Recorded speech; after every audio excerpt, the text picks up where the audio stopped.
High guys welcome back to Yuvraj blog है अनि हामी चाहिँ सङ्ग्रहालयमा छौँ नुवाकोटको अनि यहाँ चाहिँ हाम्रो पुरानो पुरानो सामानहरू छ कुचोहरू अनि यो गुन्द्रीहरू अनि त्यसपछि अब यहाँ चाहिँ हाम्रो एकदमै पुरानो सामान छ है ए यो टिभी अनि यो चाहिँ के हो कन्तुर भनेर चाहिँ थाहा होइन मलाई बक्स टाइपको छ अनि यहाँ चाहिँ हामीले पहिला नुहाउने हुन्छ नि पहिलाको मान्छेहरूले नुहाउने सामान रे यो चाहिँ पिना भयो अनि माटोले पनि नुहाउँदो रहेछ अनि भुरुङ भनेको चाहिँ के हो खै यो चाहिँ मलाई थाहा होइन है अनि त्यसपछि यहाँ रेडियोहरू पाथी मानुहरू छ ए यहाँ टोलीहरू यहाँ हेर्दैछ है हेलो गाइज ल दाइ भन्नु यहाँको सामानहरू हजुरहरूले कसरी गर्नुभयो होइन यो पुरानो सामानहरू छ नि त कति वर्ष भयो दाइ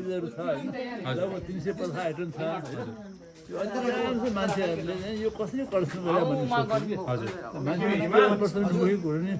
इच्छा शक्ति भएपछि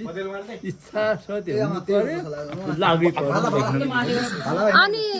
दाइ के अरे तपाईँले अब हुन्छ नि त पुरानो छ नि त एकदमै धेरै वर्ष अगाडिको सामानहरू पनि छ नि त यो सामानहरू चाहिँ कसरी गर्नुभयो हुन्छ नि जम्मा गर्नुभयो मैले अहिले भने इच्छा शक्ति भएपछि खोज्नु पर्यो नि पुरानो कहाँ छ भनेर बुझ्नु पर्यो खोज्नु पर्यो त्यो त अनि यस्तो हुन्छ नि त खोजेर ल्याउँदा पनि त अब कसैले त आफ्नो सामानहरू पुरानो दिँदैन नि हजुर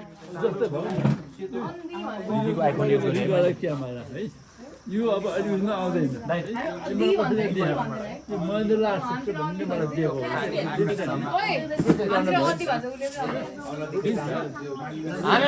मल्लकालीन कुराहरू पनि छ मल्लकालीन कुराहरू पनि छ कोही कुराहरू छ नि राणा शासक टाइम भयो राणाकालीन पछि हुन्छ त्यो त हुन्छ हुँदैन है मुखले मात्रै यो गर्छ भन्ने हुँदैन है फेरि के हुन्छ भनेदेखि यो चिज यहाँ भएको चिजहरू चाहिँ कस्तो हुन्छ भनेदेखि अब सुन्न किरामा पढ्ने हो होइन भनौँ अब क्यामेराबाट फोटो खिच्ने भनेर पढाएर मात्र भएन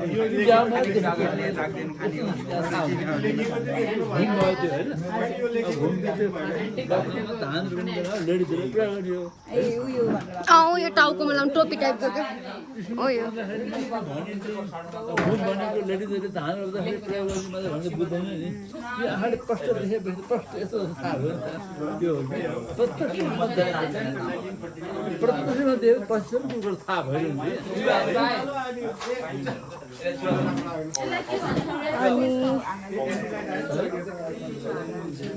यहाँ चाहिँ हाम्रो कस्तो मजाले बर्मा कमलहरू फुलेको छ है यति धेरै फुलेको छ यो रातिमा फुल्छ यति धेरै पुरानो छ यसलाई चाहिँ हाम्रो के अरे 2076 साल माघ 1 गते चाहिँ स्थापना गर्नुभएको रहेछ उहाँहरूले अनि यो सिङहरू चाहिँ खै के को जराईहरू कसको छ थाहा भएन मलाई चाहिँ यो चाहिँ हाम्रो लाइक पाल्ने हो ए यसमा के हुन्छ अरे के पाल्छ मौरी पाल्छ होइन अनि पहिला पुरानो उसमा लाइटहरू पनि रहेछ टर्च लाइट खरिपा यो के गर्नुमा युज हुन्छ खरिपाटी यो राइटिङको लागि हो यो पहिला स्कुल जाँदाखेरि यो चाहिँ पहिले चाहिँ मैले कपी जस्तो पखाले सिरियसमा हो कापी कलम यही पाइन्थ्यो कि यो खरी पनि बजारमा किन्न पाइन्थ्यो है अनि यहाँ अँगार जल्दिने भिजाएर यो चाहिँ हाम्रो ढिकी सानो बाल्लो भर्ने कि बाल्लो भरेर अनि त्यहाँ लेख्न सिक्ने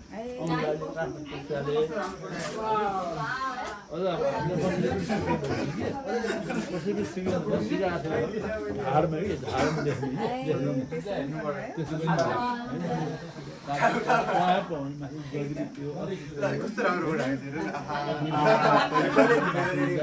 चाहिँ काठमाडौँको मान्छेहरू नै भर्खर खोल्नु थालेको थियो होइन अब मान्छे रिसाउँथ्यो कि बोलाउने मान्छेहरू कति उसले हामीले जस्तो यो भन्थ्यो कि कसले घाँडा लाउने यस्तो घाँडा भने पनि कति उसले हामीले भन्थ्यो कि त्यसमा भनेर सुन्थ्यो मैले अहिले मैले पढ हुँदैन भन्ने थियो नि त है र गाडी बिहा जाँदा किन पर्नु पर्दा किन पर्नु भन्ने भयो होइन हो यस्तो नाइस हुन्छ त्यस्तो बेला थियो कि उहाँले अझ पनि त्यो कुराको आएको छ के अरे अझ पनि पाइन्छ गाउँमा ठाउँमा अनि समयले अब यो चाहिँ चिम्टा भजन चिम्टा यो भजन आउँछ बजाउन भजन भजनमा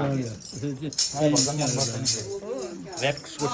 सँगसँगै म भजन पनि गाउँछु कोरा भन्ने हो है कोरा के पिट्ने होइन यो यो त मान्छे पिट्ने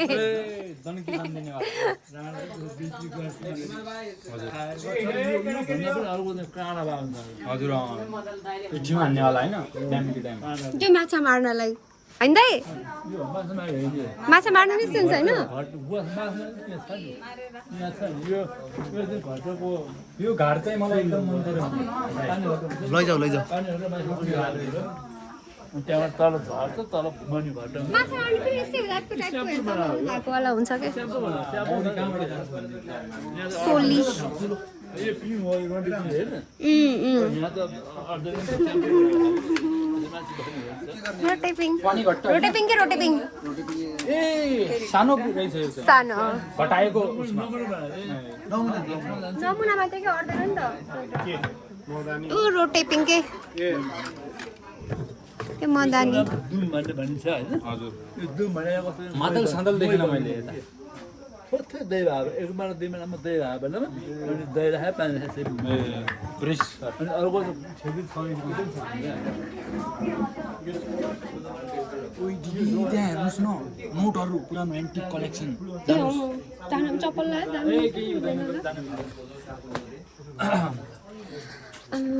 यो त चाइनिज हो पुरानो नोट कहाँ छ यहाँ छ मसँग छ यो 25 को नोट छ 10 को नोट छ यो पनि छ मसँग यो पनि छ 25 को नीलगाईवाला नोट त महँगो नि छ मसँग छ मलाई चाहिएको 225 वाला नोट चाहिएको छ कि मलाई मलाई 1 रुपैयाँको दुईटा 500 पनि चाहिएको महेन्द्र राजाको र मसँग छ 1 को कति धेरै छ 2 को नि कति धेरै छ ए अनि यहाँ चाहिँ 100 को यो कुन चाहिँ हो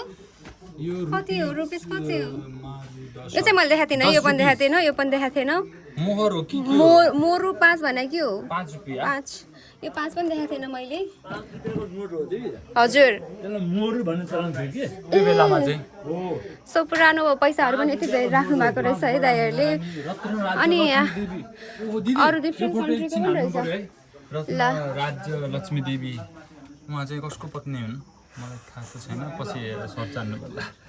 नो आइडिया बिर्सिसक्यो हिस्ट्री त सबै गइसक्यो है सोसलमा पढ्थेँ हिस्ट्री सबै गइसक्यो मलाई लाग्थ्यो सोसलमा कति धेरै उहरू राख्नु भएको रहेछ है यहाँ चाहिँ म भने राणा शासन कालका एटन रन बहादुर बस्नेत रणबहादुर त मेरो सुबेदार दाजुको नाम कृष्ण हो। कुमार शाही निशान मान काजी डङ्गो डङ्गोल लगायतका दुर्लभ फोटोहरू रे यो फोटो चाहिँ है हेर्नुहोस् गाइस ओहो यस्तो पनि गर्नु मिल्दैन बिर्सेँ सो त्यही नै हो अनि यो चाहिँ पुरानो मेसिन होला यो चाहिँ यसलाई के भन्छ यसको नाम कहाँ छ खै नाम चाहिँ थाहा छैन यो चाहिँ बजाएको त्यो खिच्छु मैले त्यही नै हो आया अनि यहाँ चाहिँ के छ है यति धेरै सामानहरू तपाईँको नाम चाहिँ थाहा छैन उहाँहरू रेडियो सुन्दै हुनुहुन्छ ब्याकमा म आइरहेको छु जस्तो छ एउटाले रेडियो सुन्दैछ एउटाले टिभी पकाएर चाहिँ पुरानो उहाँले चाहिँ फुल माग्नु भयो दाइसँग बिरुवा हेबिस्कसको